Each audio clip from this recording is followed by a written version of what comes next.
단순하게 2D에서 변형할 수 있을 뿐만 아니라 3D에서도 변형이 가능한데 우리가 이 3D에서까지 배우는 거는 어떻게 보면은 실무에서 활용도가 좀 떨어지는 부분이기 때문에 책에서는 자주 사용할 수 있는 2D에서의 변형만 다루고 있습니다. 만약 3D에서의 변형도 궁금하시다면 구글에 관련 자료를 검색해 보시면 쉽게 구하실 수 있으실 테니까요. 2D에 대한 건 책에서 배우고 3D에 관련된 건 이제 추가적으로 검색을 해서 학습을 하시면 될 것 같고요. 어쨌든 중요한 건 실무에서 주로 사용하는 건 3D를 다루는 일은 진짜 거의 없기 때문에 2D에 대한 변형만 다루니까 지금부터 저희가 언급되는 것만 자세히 배워두시면 많이 활용하실 수 있을 겁니다. 우선 첫 번째로 변형 속성은 무조건 트랜스폼이라는 속성으로 실행이 되는데 이 트랜스폼 속성에서 사용할 수 있는 속성 값이 굉장히 다양하게 많은 거예요. 다양하게 많은 건데 여기 보시면 뭐 3D라든지 아니면 로테이트 Z처럼 Z가 들어가는 값이라든지 하는 것들은 전부 다 3D에서 돌아가는 속성 값들이고 X 또는 Y에서 돌아가는 것들이 전부 다 2D에서 돌아가는 거기 때문에 저희는 이 중에서 2D에서 돌아가는 것들만 자세히 살펴보도록 할 건데요. 우선 첫 번째로 translate라는 함수값부터 살펴보도록 하겠습니다. 이 translate는 우선 단순하게 translate x라는 값이 있는데요. 이 translate x 값은 내가 x축 방향으로 이동하고 싶은 위치 값을 적어주시면 됩니다. 예를 들어서 현재 위치에서 내가 100픽셀만큼 이동을 하고 싶다 라고 한다면 현재 있던 이 위치에서 x축으로 100픽셀만큼 이동해서 현재 위치에 보여지게 됩니다. 음수도 가능한데요. 음수로 하게 되면 현재 위치에서 마이너스 음수 방향으로 이동을 해서 이런 식으로 배치가 되는 걸 확인해 보실 수가 있죠. 반대로 y라는 값이 있는데요. y라는 값을 100픽셀로 하면 현재 위치에서 y축으로 100픽셀 이동하여서 이 위치에 보이는 거고요. 마찬가지로 얘도 음수가 가능하기 때문에 음수로 주게 되면 y축에서 이제 위쪽 방향으로 이렇게 이동하여서 배치가 되는 걸 확인해 보실 수가 있습니다. 그리고 이러한 translate라는 함수는 translate x와 translate y를 한 번에 사용하기 위한 함수인데요. 이렇게 100픽셀, 100픽셀이라고 하게 되면 translate x 100, y 100 이런 의미가 되는 거기 때문에 이런 식으로 100, 100 이동하여서 이 위치에 출력되는 걸 확인해 보실 수가 있는 거죠. 자, 그 다음으로는 이제 우리가 스케일과 관련된 함수를 알아볼 건데요.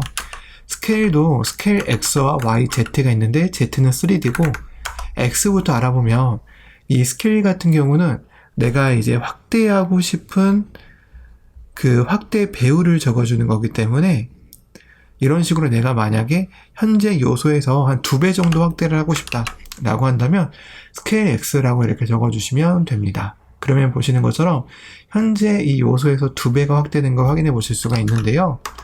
우선 이거 같은 경우는 이제 호버 가상 클래스 선택자를 이용해서 좀 해보도록 할 건데 스케일 x 2배 마우스로 올리면 얘가 2배로 이렇게 확대가 되는 것을 확인해 보실 수가 있습니다. 이때 중요한 건 현재 요소를 기준으로 좌우 균등하게 2배로 늘어나는 것이기 때문에 이러한 점을 잘 기억을 해 두셔야 되는데요. 지금 이 화면이 잘려서 보이기 때문에 얘를 한 이런 식으로 지정을 해서 위치를 좀 바꾼 다음에 다시 한번 확인을 해보면 마우스를 올렸을 때 트랜스폼에 의해서 확대되는 게 이 좌우 여백을 고려하여서 2배가 확대가 된다 라고 기억하시면 되겠습니다. 자, Y 같은 경우는 그 반대겠죠. Y축 방향으로 이렇게 확대가 되는 것을 의미하고요. 이제 스케일이라고 이렇게 적게 되면 X와 Y 두 개의 값을 동시에 적용하겠다라는 의미가 되는 건데요. 내가 만약 이렇게 스케일 2라고 하게 된다라고 한다면 이런 식으로 X축, Y축에 균등하게 2배로 정확하게 확대되는 것을 확인해 보실 수가 있습니다. 그리고 만약에 내가 이렇게 2, 1이라고 하게 된다. 그렇게 되면 보시는 것처럼 티가 안 나니까 2, 5라고 하게 된다. 라고 하면 각각 X축 2배, Y축 5배처럼 서로 다른 확대 배율을 지정할 수도 있다. 라는 걸 참고로 기억해 두시면 될 것 같네요. 그리고 이제 skew라는 비틀기 값이 있어요. 이 비틀기는 사실 실무에서 많이 사용하는 경우는 거의 없는데 그래도 트랜스폼에서 제공하고 있는 속성값 중 하나니까 같이 한번 살펴보면 이 비틀기 같은 경우는 이제 내가 비틀고 싶은 각도를 적어주는 거예요. 각도는 DEG라는 디그라는 단위를 사용하거든요. 내가 30도로 비틀겠다라고 하면 이런 식으로 X축을 기준으로 30도가 비틀어집니다. 만약에 음수로 하게 되면 그 반대로 비틀어지는 거고요. 내가 Y축으로 비틀겠다 하면 Y축을 기준으로 이렇게 비틀어져서 보이게 됩니다. 반대로 음수로 하게 되면 반대 방향으로 Y축 방향에서 비틀어져서 보이게 되는 걸 확인해 보실 수가 있겠죠.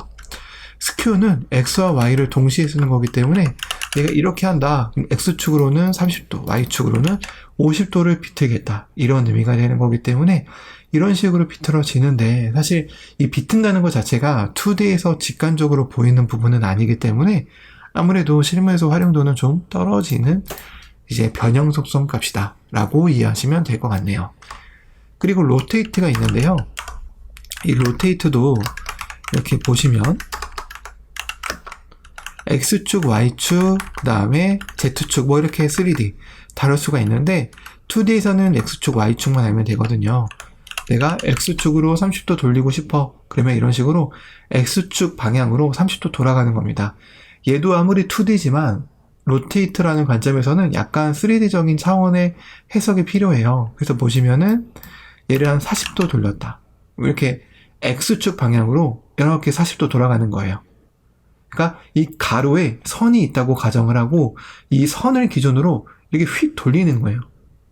그렇게 해서 로테이트가 되는 거고요. 얘가 만약에 90도가 된다. 90도면은 딱 정확히 직각이잖아요. 90도로 회전을 하면 이렇게 우리 눈에 원래 안 보여야 됩니다. 이런 식으로. 안 보여야 됩니다. 왜냐하면 90도로 회전했기 때문에 우리 시선에서는 안 보이는 거예요. 얘가 완전히 X축과 평행하게 눕혔기 때문에. 그래서 이런 식으로 로테이트 X는 X축으로 돌리는 거고 Y는 반대로 이제 Y축, 이 세로 방향 기준으로 돌리는 거겠죠. 그래서 얘도 한 70도 정도로 이렇게 많이 돌리면 이렇게 Y축 방향으로 이렇게 돌아가는 것을 확인해 보실 수가 있습니다. 자, 돌아가고 있죠. 얘도 마찬가지로 90도를 돌리게 되면 우리 눈에 안 보여요. 왜냐면 Y축과 평행하게 회전이 된 상태이기 때문에. 그리고 로테이트 같은 경우는 뭐 X축, Y축을 같이 쓴다라는 개념은 아니고요. 그냥 로테이트를 양수값으로 하면 오른쪽으로 회전합니다. 그리고 이제 음수값으로 하게 되면 왼쪽으로 회전하게 하는 그러한 함수 속성값이다 라고 기억을 하시면 될 것 같습니다. 자, 그리고 이제 이런 식으로 이제 우리가 변형과 관련된 속성값들을 알아봤는데 이제 이 속성값들을 보시게 되면 이 회전하는 이 기준점, 어떤 변형이 일어나는 기준점이 항상 이 요소의 중앙 지점인 걸 확인해 보실 수가 있어요.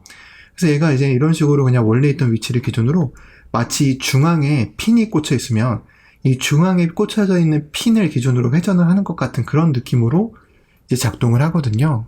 그래서 보통 이런 식으로 이제 이 회전에 대한 이 중심축을 좀 바꾸고 싶다라고 한다면 이제 우리는 그때 추가적으로 트랜스폼 오리진이라는 속성을 사용할 수 있어요.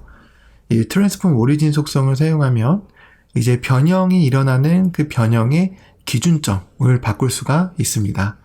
그래서 보통 이 트랜스폼 오리진 속성을 사용하면 X축의 위치, Y축의 위치로 이런 식으로 값을 사용하는데 예를 들어서 내가 이 왼쪽 이 모서리로 기준점을 바꾸고 싶다라고 한다면 탑 레프트 이렇게 적어주면 됩니다. 그러면 이 회전이 이 탑 레프트로 고정이 되어져서 얘를 양수값으로 했을 때 이런 식으로 얘를 기준으로 여기에 마치 핀이 박힌 거죠. 여기에 핀이 박힌 것처럼 회전이 발생하는 걸 확인해 보실 수가 있고요. 뭐 내가 바텀 라이트라고 한다. 그러면 이제 이 아래쪽에 핀이 꽂혀 있는 거기 때문에 이런 식으로 여기 핀이 꽂혀진 대로 회전하는 것을 확인해 보실 수가 있습니다. 이런 식으로 트랜스폼 오리진 속성을 사용하면 회전 기준점을 변경할 수도 있으니까요. 이것도 같이 참고해서 기억하시면 될 것 같고요. 자, 그리고 이제 여기서 제가 한 가지 더 팁을 알려드리면 따로 책에는 언급되진 않았지만 예를 들어서 내가 이 HTML 요소를 이 웹페이지 정중앙에 오게 하고 싶어요. 그러면 이제 어떻게 할 수가 있냐면, 자, 포지션 속성으로 앱솔루트 값을 준 다음에 레프트 50%, 탑 50%라고 주게 되면 얘가 마치 중앙에 와야 될 것 같은데 중앙에 오지 않는단 말이에요. 레프트는 50%고 탑도 50%면 중앙에 와야 되는 거 아닌가? 이렇게 생각이 들 수도 있는데 안 와요. 왜 안 오냐면 중앙에 온 거긴 온 거예요. 뭐가 온 거냐면 이 시작점이 온 거예요. 이 왼쪽이 모서리 꼭지점이 50%에 온 거예요. 그리고 이 꼭지점을 기준으로 HTML 요소가 그려진 거고요. 그래서 이 포지션 속성으로 레프트 50 했었을 때 얘를 중앙에 오게 하려면 이제 추가적으로 트랜스폼 속성을 같이 사용하면 딱 중앙에 오게 할 수 있어요. 자, 트랜스폼 속성을 사용해서 여기에 트랜스레이트로 네가 가지고 있는 원래 요소의 절반 크기만큼 X축으로 이동하고 Y축으로 절반 크기만큼 이동해라 라고 이렇게 지정을 하게 되면 원래 있던 위치에서 왼쪽으로 조금 절반 올라가고 위쪽으로 조금 절반 올라가니까 이렇게 정중앙에 오게 됩니다. 그래서 우리는 어떤 요소를 이게 정중앙에 배치하고 싶을 때는 이런 포지션 앱솔루트와 트랜스폼 트랜스레이트 이러한 속성을 혼합해서 사용하는 걸 실무에서 굉장히 자주 사용하니까요. 이것도 같이 참고적으로 알아두시면 될 것 같습니다.